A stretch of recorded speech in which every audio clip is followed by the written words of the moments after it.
Hi, welcome back to the 30-day gratitude system. Today is day 26. How are you doing? Have you thought about how your life and work is going to be once the COVID 19 situation is over? That is, when you step out from your home, is your life and work going to be the same? We know that this tiny virus has affected us in a huge way, and our life is going to change in many ways after we come out of this situation. Recently, the United Nations has forecasted that in this quarter, today we are in quarter 2 of 2020, in this quarter, about 200 million people are going to lose their jobs. And we are seeing the effects around us in big and small ways. We are seeing some of the organizations closing down their operations. We are seeing some people getting fired. Many entrepreneurs are seeing that their volume of business is going down, and many people are seeing that their job scope is changing. So we have already started seeing the repercussions of COVID 19 in our professional space as well as financial and economic spaces. So now the question is, how do we address this situation? We have spoken about resilience many times, and we have spoken about many aspects of building our resilience also in the past 25 days. Today I'm going to give you one tip, and that tip consists of 4 blocks. So these 4 blocks, I call it the A4s. So the first block, it's the first A, that is avoid. Avoid means see whether you can avoid the situation. Now, the current situation, the source of the situation, the coronavirus situation, we cannot avoid it because it's already existing. We have got very little influence in avoiding it. However, we can look at other areas of concern where COVID is affecting us. And one of those areas is our financial or our professional circle.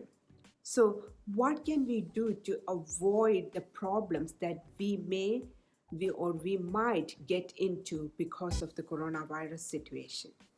So, since a lot of people are foreseeing that there might be some negative impact in their professional life, here is something that you can do about your profession. Number one, what can you do to make your presence felt in the organization? Can you come up with some innovative solutions for tackling some problems in the organization that is under your responsibility or under your bigger responsibility space? Can you publish some article on the niche that you are working on? So that is one way you can make your presence felt. The second way is to choose who you want to associate with within the organization. There are people who has got more influence in saying who should be kept and who could be fired. So who are some of those people you can influence, you can bring in your network so that you can let them know what you're working on. They will know what you are capable of. That is number two. Number three is to decide where to say yes and where to say no. If there are colleagues and tasks that take away your time, but at the same time doesn't give you any positive benefit, you have to see ways to say no to such people as well as such tasks. So those are the 3 ways you can practice the first block, that is avoid. Make your presence felt, choose your network, say no when you should say no. Number 2, the second block is alter. There might be situations that you can't avoid, but is it possible to alter? For example, if you foresee that your organization may shut down or your organization may cut down roles or lay off people, and you feel that, oh, your job or your role is threatened, what you can do is you can see how you can increase the widen your opportunities. So for that, number one is to increase your influence outside your organization. So look for opportunities, make connection, make contact, make network with people outside your organization who could help you in finding opportunities outside. Number two is increase your competence. So if you are in the area of your expertise or in another area that you want to develop, increase your competence. So, but then, like yesterday, we spoke about essential skills. That is also another area that you can focus on.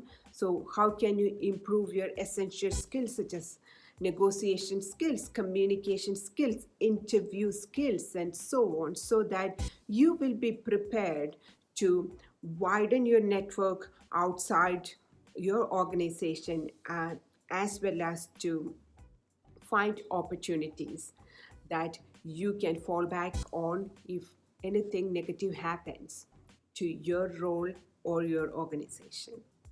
So now we move on to the next A, which is accept.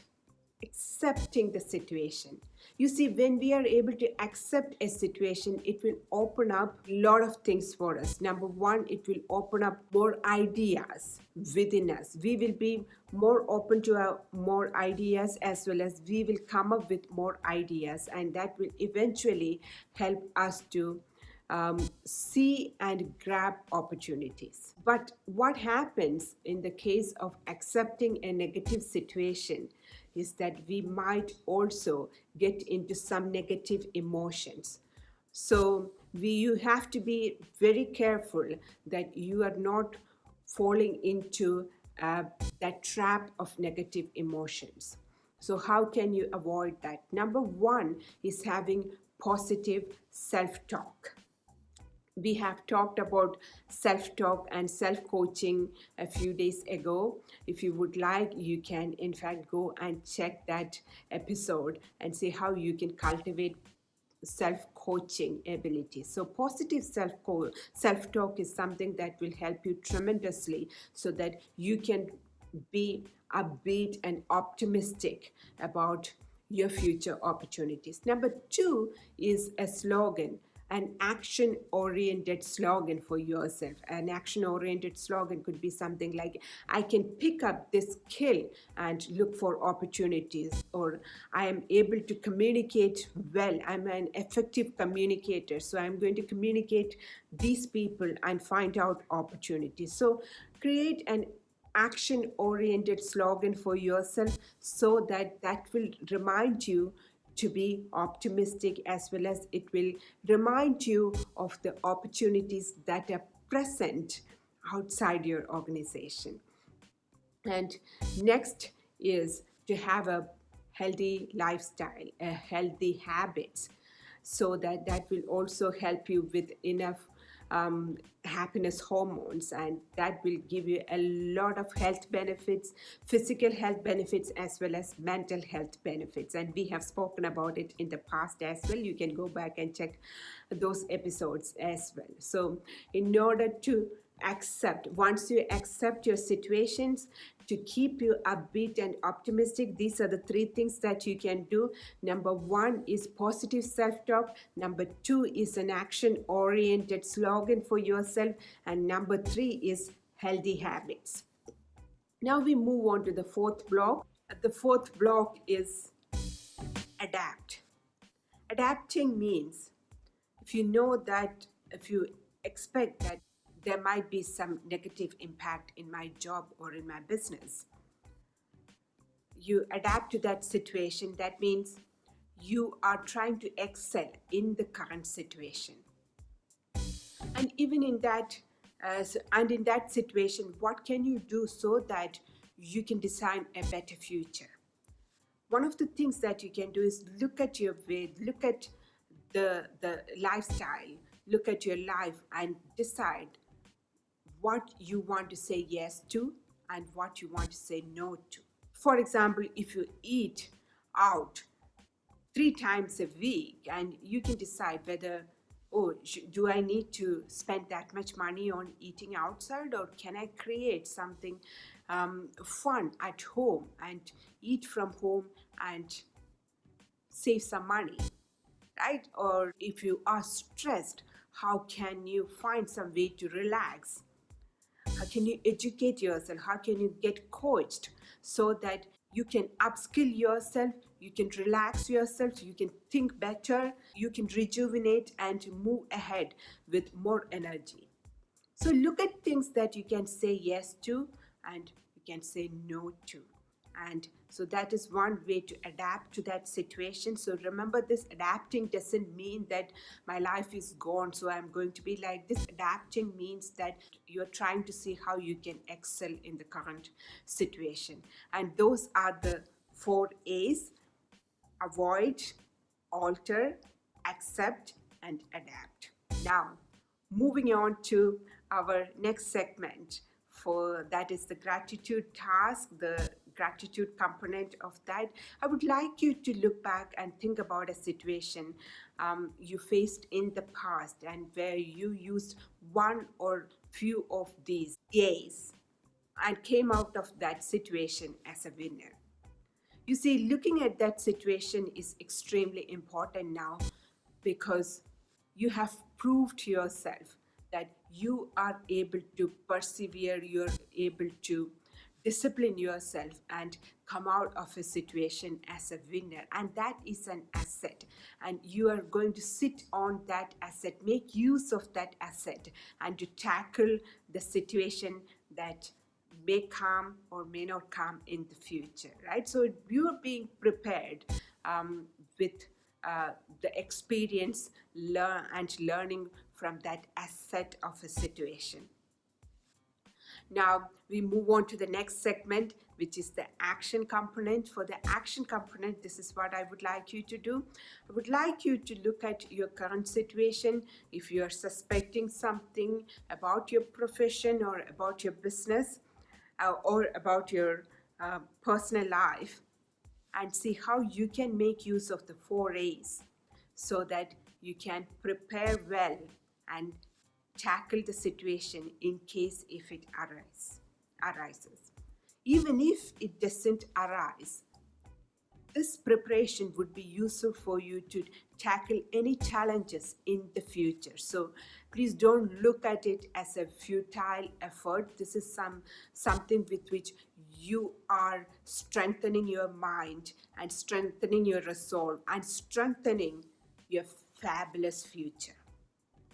I hope you won't come across any negative repercussions with regard to the current situation. And these tips are, and the challenge is just to be prepared so that you can come out as a winner from this situation and any other challenges that you face in the future. I'll see you tomorrow with another gratitude theme and another gratitude task. Till then, stay safe, be happy. Bye bye.